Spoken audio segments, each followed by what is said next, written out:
Son diversas las estrategias de evaluación que se pueden implementar en un curso. Algunas serán más apropiadas que otras dependiendo de los aprendizajes esperados y la metodología del curso. En educación superior no siempre somos totalmente conscientes de los aspectos más teóricos detrás de la evaluación, por lo que en este capítulo especial revisaremos ciertas bases para entender ejemplos reales presentes en nuestra facultad. Hoy conversaremos con Julio Contreras Valenzuela, miembro del equipo del A2IC y magíster en educación con mención en currículum y evaluación, sobre disectando ejemplos de evaluación en ingeniería y ciencias. Soy Felipe Celeri Céspedes y esto es Función Docente.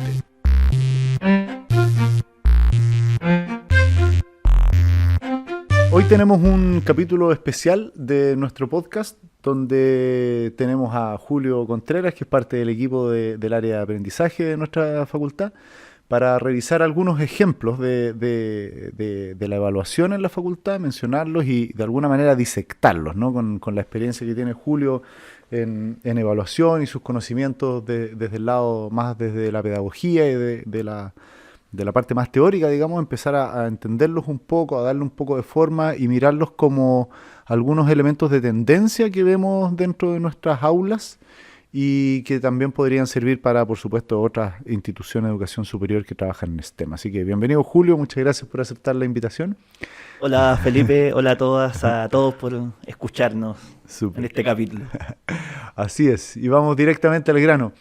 Hay un caso dentro que a mí me ha llamado bastante la atención dentro de los últimos semestres. Esto empezó, diría yo, el 2018 probablemente, en el Departamento de Ingeniería Matemática, en los primeros cursos, los cursos de matemáticas iniciales de nuestros estudiantes, donde algunos profesores han ido precisando cuáles son las acciones valiosas dentro de la resolución de problemas matemáticos que, para hacer un pequeño paréntesis, la usanza en los primeros cursos de matemática es un enunciado complejo, digamos, de un problema a resolver, típicamente que les toma 1 hora resolverlo, un problema sustancioso, y 3 de estos en una instancia de control, donde hay un desarrollo. Entonces los estudiantes entregan un desarrollo.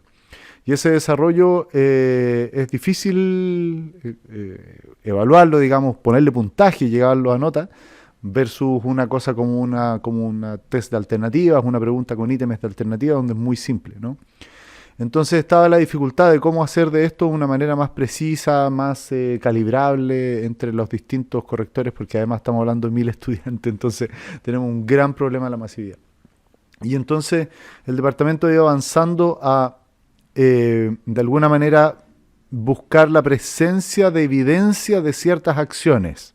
Ejemplo, ocupa la propiedad de derivación tal en la función, qué sé yo, que está puesta sobre la mesa.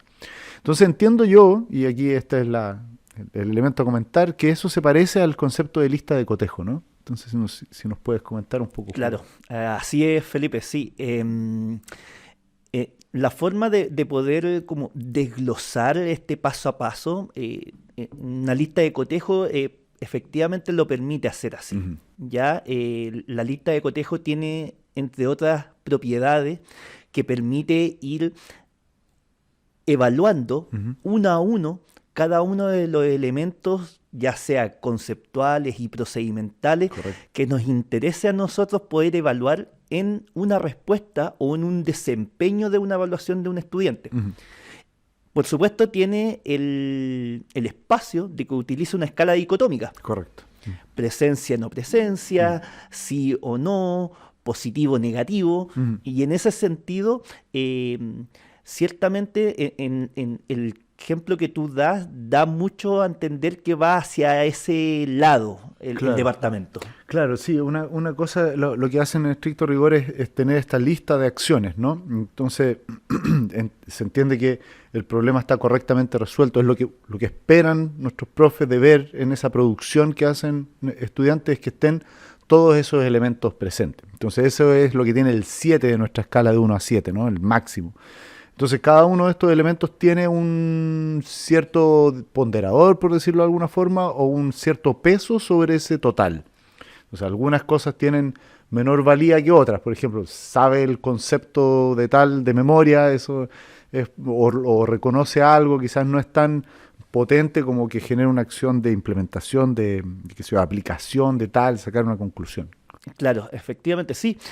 Lo importante ahí que mencionaste tú es que la construcción de listas de cotejo para ir chequeando cada uno de los pasos en una respuesta a una evaluación tiene que tener principalmente una decisión por parte del equipo docente, en este caso, de definir cuáles van a ser aquellos indicadores o pasos que van a llevar un mayor puntaje que otros, pero a su vez también tienen que identificar y definir al final, ya sumados todos los puntos obtenidos por un estudiante para esa respuesta, definir a partir del total intervalos.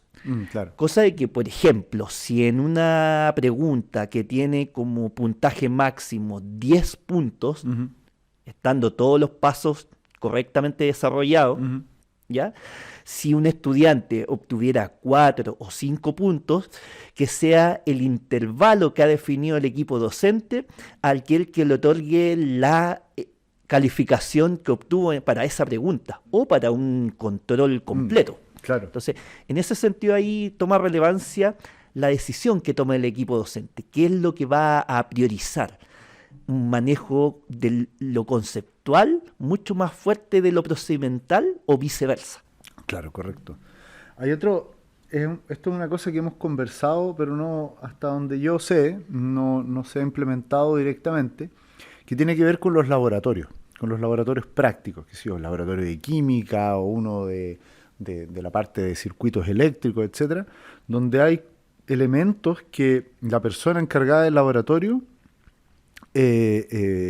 ¿cómo se llama? Necesita capturar qué ocurre, que si la persona toma la implementación correctamente, sabe escoger entre el elemento A o el elemento B, chequea qué, etcétera. Que me parece que sería apropiado ponerlos a través de listas de cotejo, para que una persona que observa como si tuviese un papel sobre la mano y va haciendo check a los elementos que está observando que un estudiante hace o no. ¿Es una buena aplicación de listas de cotejo eso también? Sí, por supuesto, es una buena aplicación.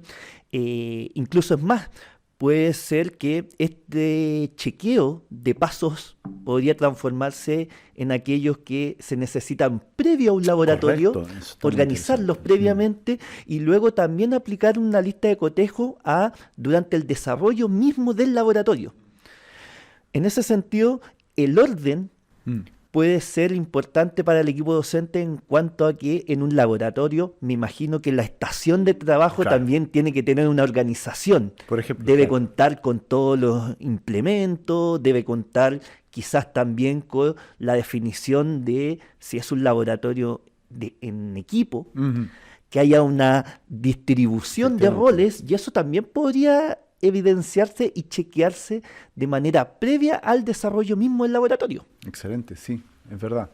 Muy bueno. Ahora, hasta el momento quizás parece ser como que las listas de cotejo lo resuelven todo, pero tienen un límite, ¿no? Exactamente, sí, por supuesto, tienen un límite. Hay algunos ejemplos en donde, además de la lista de cotejo propiamente tal, se podría incluir abajo un recuadro en donde el evaluador genere observaciones que de alguna manera también puedan sustentar un poco cómo evalúa el sí o el no, o el presente o no presente de los elementos que busca evaluar. Y en esas observaciones, ciertamente son observaciones que quedan por escrito, y por lo tanto, muchas veces está la dificultad de que sistematizar todo ello para cursos masivos en donde se multisecciones es sumamente complejo.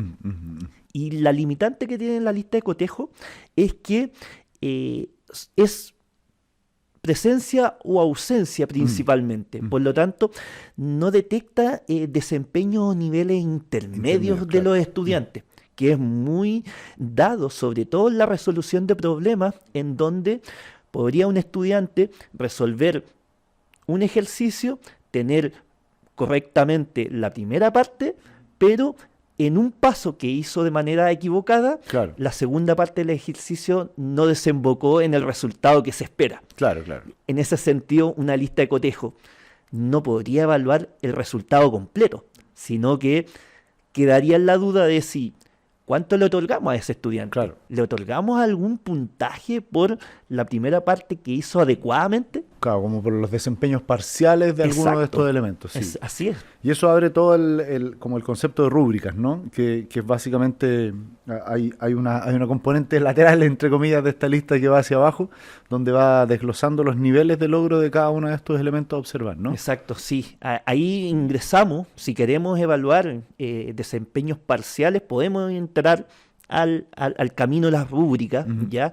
Entendiendo que las rúbricas además podrían incluir dimensiones en donde se pueden agrupar indicadores. Y ahí nos abre el espacio las rúbricas para evaluar aspectos actitudinales, que muy difícilmente puede una lista de cotejo capturar de manera explícita y poder decir sí o no. Pero en cambio, una rúbrica donde muestre trabajo bajo presión o disponibilidad para X tema en lo actitudinal, con una descripción en la rúbrica se podría decir en qué desempeño está él o la estudiante. Claro, básicamente, corrígeme si me equivoco, las rúbricas mencionan dimensiones, que digamos que se ponen hacia abajo típicamente, ¿no? Claro. Y hacia el costado un texto que describe qué tan profundamente está trabajada esa dimensión o hay evidencia de parte de que eso está logrado en ciertos niveles de profundidad, ¿no? Exacto, que es lo que asocias tú a una especie de escala Likert.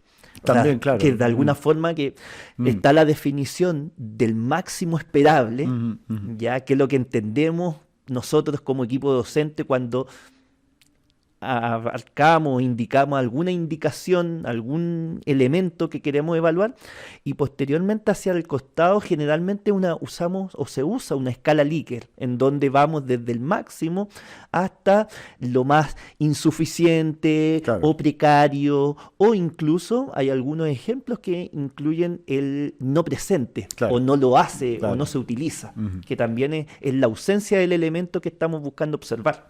Hemos hablado un montón de escalas Likert con el equipo de investigación dentro del área, y que son estas típicas escalas que es totalmente de acuerdo, qué sé yo, etcétera, que también por supuesto que no siempre son escalas de acuerdo, sino que se pueden ocupar otros verbos, ¿no?, a evaluar, ¿sí? Una cosa que siempre cuando hablamos de rúbricas en estos contextos me llama me recuerdo de esto, que es muy común en ingeniería, que son las licitaciones. Las licitaciones, estos concursos públicos para presentar proyectos, típicamente tienen una rúbrica de evaluación. O sea, es algo que nuestros estudiantes en el momento que egresen se van a ver enfrentados. Un proyecto típicamente se evalúa con distintas dimensiones que no son, no sé, el currículum del equipo de trabajo. Y hay cierto puntaje porque sean de tal manera, hay descriptores que evaluadores de proyectos van poniendo puntaje y así se decide quién hace tal o cual proyecto. Entonces es algo que ocurre en el mundo de la ingeniería muchísimo, y las ciencias más aún, del mundo científico, digamos, del ámbito académico, ocurre mucho, se ocupan muchos instrumentos de esta naturaleza para evaluar proyectos. Entonces es un elemento que tiene un doble, ¿cómo decirlo?, como un doble efecto interesante. Un estudiante, cuando es evaluado a través de una rúbrica, conoce un instrumento que potencialmente podría ocupar en el futuro. Exactamente. Así que es interesante, sí. Sí, por supuesto, y así también va afinando la forma en la cual él se enfrenta a este instrumento y también la utilidad que le puede prestar este instrumento para una progresión en el desempeño, que esperamos nosotros que sea siempre hacia mejor. Claro, correcto. Y eso es un elemento también que es interesante de conversar, que las rúbricas me parece que son un elemento clave para hacer este enganche desde lo curricular, ¿cierto? Del planificar, ¿cierto? Como una persona que llega a la facultad el primer día, ¿no?, y entra a estas aulas, ¿no?, y va avanzando hasta su egreso, ¿no?, y va transitando por desarrollo de diversas competencias, donde rúbricas pueden ir capturando de una buena manera, ¿no?, cómo van avanzando en los distintos eslabones. Entonces, me parece, y eso es interesante que lo conversemos, que es un buen enganche entre lo curricular y lo que pasa en las salas de clase. Efectivamente, sí, es un buen enganche porque recordemos que en esta utilización de niveles intermedios que ofrece una rúbrica al momento de evaluar un desempeño de un estudiante o una estudiante, tenemos también que considerar que hay una decisión que toma el equipo docente y que debe ser en función también de los resultados de aprendizaje que tiene declarados en el programa. Claro, exactamente. Entonces, en ese sentido, y buscando mantener este alineamiento curricular entre lo que tenemos planificado, lo que tenemos evaluado, lo que queremos evaluar y lo que hacemos en clase, correcto, ese match de alguna manera puede provocar un buen andamiaje. O sea, podemos ofrecer la rúbrica, por ejemplo. Hay algunos casos en donde proyectos de innovación, lo que hacen los profesores es poner o disponibilizar la rúbrica antes de la entrega del trabajo, como una buena práctica, para que el estudiante sepa cuál es el desempeño óptimo o destacado que se espera y cuáles son los elementos que hay hacia atrás, para que tenga presente, bueno, ¿qué se espera de mí en este desempeño como tal? Entonces, en ese sentido también alinea un poco también las expectativas del estudiante. Correcto, eso lo hablábamos en el capítulo anterior con Sergio, que yo, por lo menos desde mis ojos, veo una necesidad bien fuerte de nuestros estudiantes a mejorar el cómo los equipos docentes les explicitan cuál es el nivel de logro máximo que se espera y cuál es el nivel de logro suficiente. Y ojalá más niveles intermedios, por supuesto, pero que tienen una necesidad, demandan una necesidad, no es claro para ellos y ellas. ¿Qué es lo mínimo que necesito para que esto sea considerado suficiente? No es muy claro. Y eso vemos como que es un elemento que podría también reducir el nivel de ansiedad de nuestros estudiantes y afectar desde un punto de vista un poquito más sutil, ¿no? De estas variables que apuntalen al aprendizaje, que como que limpian un poco lo que le pasa emocionalmente a un estudiante en su aprendizaje. Exacto, sí. De hecho, hay algunos proyectos de innovación docente que van un poco más allá al momento de la construcción y el diseño de una rúbrica, que entienden que no es solamente el equipo docente quien tenga que participar en el diseño y la construcción del instrumento rúbrica, sino que también abren el espacio, la instancia para compartir con el curso previamente la rúbrica que están diseñando y decirles qué les parece. También considerando y tomando elementos de lo que planteen los estudiantes, para terminar el instrumento y luego ese instrumento que está de alguna manera acordado entre todas las partes involucradas en este proceso de aprendizaje pueda llevarse a cabo para evaluar un trabajo, un informe de laboratorio. Claro.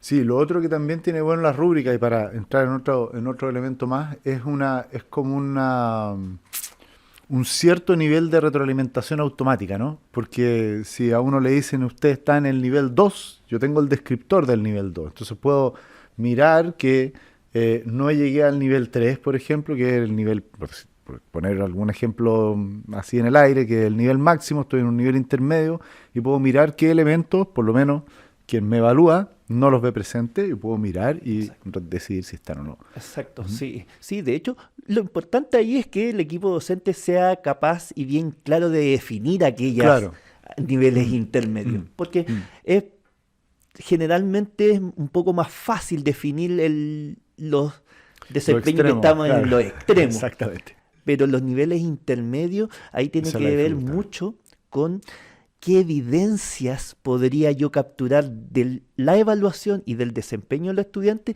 que me vayan permitiendo, por ejemplo, si tenemos una escala de destacado a no destacado o de un muy suficiente a un insuficiente, los niveles intermedios es en virtud de qué podemos esperar, que nos respondan, qué casos podríamos encontrar. Exactamente. Y vamos a la retroalimentación, ¿sí? Y acá hay una dificultad que yo creo que me atrevo a decir que es compartida no solamente de nuestra facultad, sino que en muchas otras, digamos, que es la masividad, ¿sí? En nuestro caso tenemos 1000 estudiantes que entran cada año a la facultad, que se dividen en secciones de cursos de orden 100 estudiantes cada una. Y entonces este ideal de retroalimentación individual, oportuna, ¿cierto? Donde en la fantasía, si esto fuese posible, yo me sentaría con cada uno de mis estudiantes, ¿no? Y le diría, mira, aquí en esto que yo veo, tu desempeño acá está disminuido aquí, pero es imposible, ¿sí? Es imposible con 100, no da el tiempo. Entonces, tenemos un ejemplo muy interesante de uno de nuestros, de un auxiliar, una persona que apoya la docencia, ¿no? Como se dice en habla inglesa, un teaching assistant, ¿no? De los cursos de matemáticas, que tiene una estrategia muy interesante que la menciono para que la disectemos, ¿no? Para que veamos qué elementos tiene de bueno. Él lo que hace es lo siguiente: si la prueba la evaluación es en una fecha tal, ¿cierto? Una semana antes más o menos, dice: les voy a subir un par de problemas que son muy similares a los de la evaluación, y les da la indicación de hacerlos como si estuviesen en la evaluación. Si es una evaluación individual, que lo es en este caso, que se sienten sola en el escritorio, qué sé yo, con solamente su lápiz y su conocimiento, y empieza a resolver el problema. Luego que saque fotos a esto y lo suba a una cierta plataforma, que es la plataforma típicamente de los cursos. Él luego, al recibir todas estas respuestas, por supuesto que no todos lo responden, pero tiene un porcentaje alto de respuestas, lo revisa y decide 2, 3 errores comunes, ¿sí? Luego llega a la instancia presencial, donde llegan 100 estudiantes a la sala de clase, y entonces parte y resuelve los problemas de manera directa, qué sé yo, bien hechas, ¿no? Y entonces un porcentaje de los estudiantes y las estudiantes dicen, ok, ya entendí cómo se hacía, entendí cuál era mi error, bien. Entonces un porcentaje de la sala de clase, check, está ticket, ya tuvo su retroalimentación masiva. Luego queda otro grupo, por supuesto, de estudiantes que todavía tienen dudas, y entonces menciona los errores comunes. Va a mencionar el error común 1, el 2, etcétera, y entonces va otro grupo de estudiantes y dice, ok, ahora entendí. Y queda un último grupo, que es el grupo que hace preguntas a mano alzada y van resolviendo sus dudas. Entonces, es una estrategia que a mí me pareció muy interesante y que creo que activa varios elementos de lo que es la retroalimentación, ¿sí? Sí, efectivamente. A ver, lo primero es que en el ejemplo que nos mencionas, la estrategia evaluativa va de la mano con la retroalimentación. O sea, de partida se pudiese entender que la retroalimentación sí o sí es importante para el logro de aprendizaje de los y las estudiantes. Ujú. ¿Por qué?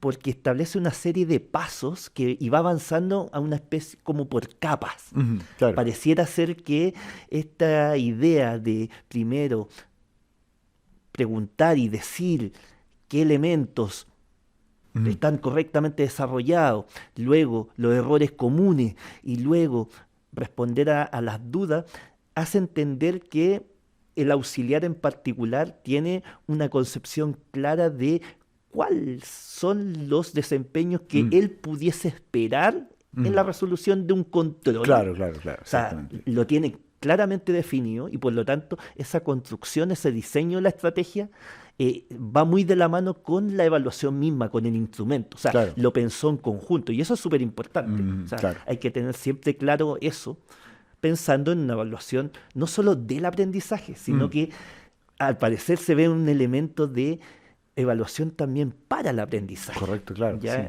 Sí. Y Esa en distinción me gusta mucho porque aclara varios elementos, porque también hay un sesgo de parte de algunos profes, no un sesgo negativo, digamos, pero una creencia, digamos, es que toda evaluación tiene que ser sumativa, es decir, tiene que tener una nota. Si no hay, ¿cómo se llama? Si no hay nota, entonces nuestros estudiantes no lo hacen. Y acá en este caso, la gente de esta persona, los estudiantes de este ayudante, hacen algo, una acción para obtener retroalimentación. O sea, el pago, entre comillas, el beneficio asociado a esta acción no es una nota para el acta y para aprobar el curso, sino que es obtener una retroalimentación más específica o qué sé yo. Sí. Y ahí también se ve el elemento pertinencia. sea, los estudiantes muy probablemente detectan en esta estrategia que ha establecido y diseñado el ayudante, ven que la retroalimentación que le entrega es pertinente Claro. para que ellos puedan avanzar en la progresión y en su desempeño. Correcto. Y en una siguiente evaluación no cometan los mismos errores o estén ya conscientes qué hacer y qué no hacer en una evaluación. Exacto. Y esa es una característica súper importante de una retroalimentación. Tiene que ser pertinente, además, por supuesto que tiene que ser a tiempo. Claro. O sea, debiese ser previo siempre a una nueva instancia evaluativa. Correcto, correcto. Hay un último elemento que me gustaría comentar, porque tenemos muchas dimensiones de la evaluación que podemos contar y afortunadamente muchos ejemplos dentro de la facultad que recientemente. Algo que surgió bastante durante los años anteriores es la evaluación formativa. Ha empezado a tomar fuerza dentro de la facultad, de dar instancias de estudiantes que o bien no impacten en la nota final, digamos, en cómo se decide si aprueban o no los cursos, o bien que van por un carril paralelo con un peso menor, pero que van andamiando, como ya hemos conversado, ¿no? Un aprendizaje posterior. Hay un caso que me parece particularmente interesante en cursos de tipo proyecto, que es los cursos de metodología de proyecto típicamente tienen informes o presentaciones como su instrumento de evaluación, ¿no? Como su instancia donde los estudiantes y las estudiantes muestran su performance. Entonces, este caso, que recuerdo haberlo visto en una universidad extranjera, en un seminario, qué sé yo, se ha implementado en algunos cursos acá, que es, por ejemplo, de tener 3 presentaciones, ¿sí? Donde la primera presentación es 100% formativa al equipo docente interno, ¿sí? 0 porcentaje a la nota final, pero con una rúbrica, ¿sí? Muy claramente, como el instrumento de evaluación es claro. La segunda ocupa una rúbrica igual o que hace eco a que el avance del curso, ¿cierto? Y ya tiene un porcentaje, digamos 40% de la nota final de esa línea, podrían haber más líneas, y una final que vale el otro 60%, donde ya evalúa un equipo externo, donde evalúan personas externas al curso. Y eso tiene varios elementos interesantes. 2 que destaco yo es que entrena a los estudiantes en la estrategia de evaluación. Entonces saben cómo es.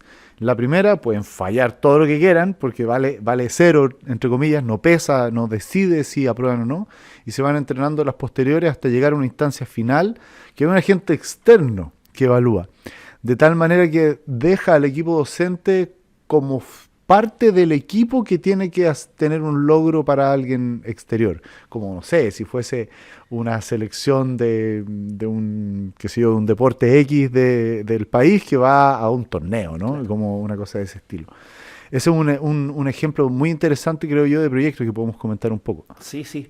En ese caso, veo y concuerdo contigo en la importancia de ese ir de alguna manera entrenando al estudiante o a los estudiantes en esta forma de evaluarse. Y es sumamente importante también porque los estudiantes debemos recordar que también tienen expectativas de cómo se les va a evaluar. Claro. Tienen un sentido de justicia, de que sea justa la evaluación con ellos y en el sentido de que sea entrenada durante clases, durante las clases, de manera formativa. Ellos valoran mucho que al momento de desempeñarse en la evaluación con el porcentaje asociado que tenga el curso, diga, perfecto, sí, este formato lo he visto, por lo tanto no va a influir el formato, sino que más bien busca capturar evidencia efectivamente, qué es lo que yo sé, cuáles son mis aprendizajes. ¿Ya? El elemento, ahí se aísla un poco el elemento sorpresa, que podría ser el formato evaluativo, que generalmente podría generar algunos resquemores por parte de los y las estudiantes cuando no produce eso. Claro. Y respecto a la presencia de agentes externos, es importante porque responde a la pregunta de si solamente es el equipo docente el que debe tener como la potestad o la autoridad para evaluar.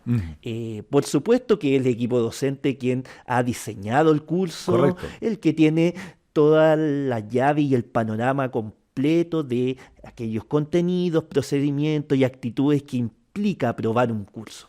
Sin embargo, incluir otras miradas o poner a los estudiantes en casos de desempeño ante un externo, también tenemos que pensar que prepara a los estudiantes para un futuro laboral. Correcto, sí. Una formación más profesionalizante. Un gustillo de evaluación auténtica, una cosa así, claro. Exactamente. Entonces, en ese sentido, prepararlos para ello, mediante incluyendo a un agente externo en un paso. No es necesario que sea en toda la evaluación, sino que en un momento podría ser muy útil también porque les da información para también fortalecer este andamiaje de los estudiantes a lo largo del curso.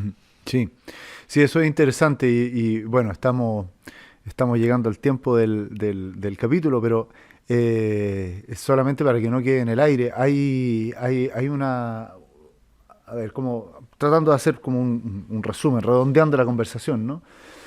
Hay uno como profe ¿cómo se llama? De educación superior, ¿cierto? Típicamente no tiene una formación profunda en elementos pedagógicos y diferentes maneras de evaluar, etcétera, ¿sí? Entonces, para nuestra comunidad, estos elementos que hemos conversado hoy día son elementos de innovación en la evaluación, ¿sí? Versus el repetir alguna estrategia que teníamos o tenemos ya de hace mucho tiempo, que sabemos que más o menos funciona bien y qué sé yo. Entonces son elementos de innovación, de poder entender cómo estos elementos, cuáles son más apropiados para ponerlos encima.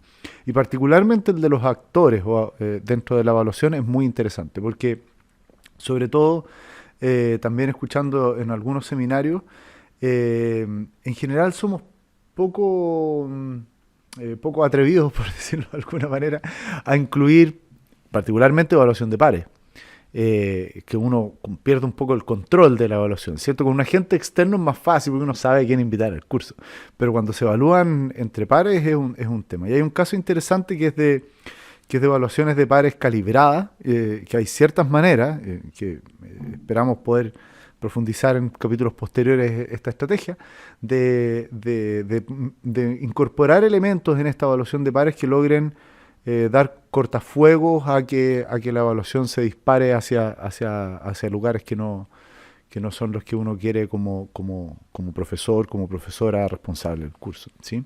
Entonces, en un gran resumen, ¿no?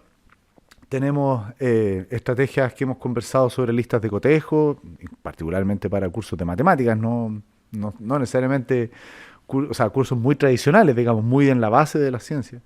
Hemos hablado de rúbricas y de su enganche curricular y de cómo esto podría también ayudar a modelar algo que pase en el futuro con proyectos y licitaciones, etcétera. Estrategias de retroalimentación que también pueden ser tempranas, pueden ser apropiadas, ¿no? Oportunas, etcétera. Y de estrategias que van desde lo formativo hasta lo sumativo en un degradé, digamos, hacia el final. Así que tenemos varios elementos que vamos a profundizar en el futuro, en los siguientes capítulos, con ejemplos. Vamos a traer a otros profesores y profesoras a conversar este tema. Así que desde ya te agradezco, Julio, por la conversación. No, muchas gracias por la invitación y poder compartir estos elementos teóricos que siempre están presentes en la facultad y en las innovaciones que están haciendo nuestros equipos docentes y que es bueno también de alguna manera problematizarlas. Correcto, sí. Como dentro de este espacio para ver qué instancias de mejora o de upgrade de nuestra docencia podemos tener en estos elementos. Sí. Totalmente. Y bueno, y aunque seas de la casa no te vas a escapar de la pregunta final del podcast. Y eso siempre a nuestros invitados les hacemos esa pregunta. Así que, Julio, bueno, tú sabes porque has escuchado el podcast, naturalmente, pero dinos en tus palabras, por favor, ¿cuál tú crees que es la función docente? A ver, yo creo que la función docente... Y me voy a primero remitir al espacio de lo que hemos hablado de la evaluación hoy día. Yo creo que la función docente es establecer y diseñar una intencionalidad permanente a lo largo del curso que permita a los estudiantes el logro de mayores y mejores aprendizajes. Yo creo que hoy día estamos en un momento en la educación superior en donde tenemos que avanzar y seguir avanzando hacia aprendizajes que le permitan a los estudiantes buscar respuestas a problemas que aún no están diseñados, que probablemente estamos esperando a futuro que pronto vengan, y para ello la función docente tiene que ofrecer oportunidades de aprendizaje desde la evaluación, pero también desde el programa de curso, desde los elementos de metodologías, técnicas didácticas, la utilización de tecnologías que sufrió un fuerte incremento durante el periodo de pandemia. En ese sentido, el ofrecer oportunidades para que todos y todas las estudiantes puedan acceder a estos mejores y mayores aprendizajes de calidad, yo creo que tiene que tener una fuerte base, una fuerte intención del equipo docente. Perfecto, súper. Muchas gracias, Julio. Ya, muchas gracias a todos. Escuchaste Función Docente, podcast del Área para el Aprendizaje de Ingeniería y Ciencias A2C y la Escuela de Ingeniería y Ciencias de la Facultad de Ciencias Físicas y Matemáticas de la Universidad de Chile. Recuerda seguirnos en nuestras redes sociales, Instagram, Facebook y Twitter. Encuéntranos como @escuela de pregrado _FSFM. Escúchanos en Spotify y iVoox. Encuéntranos como Función Docente. Las opiniones vertidas en este programa no representan necesariamente el pensamiento de la Escuela de Ingeniería y Ciencias de la Facultad de Ciencias Físicas y Matemáticas de la Universidad de Chile. Son de exclusiva responsabilidad de quienes las emiten.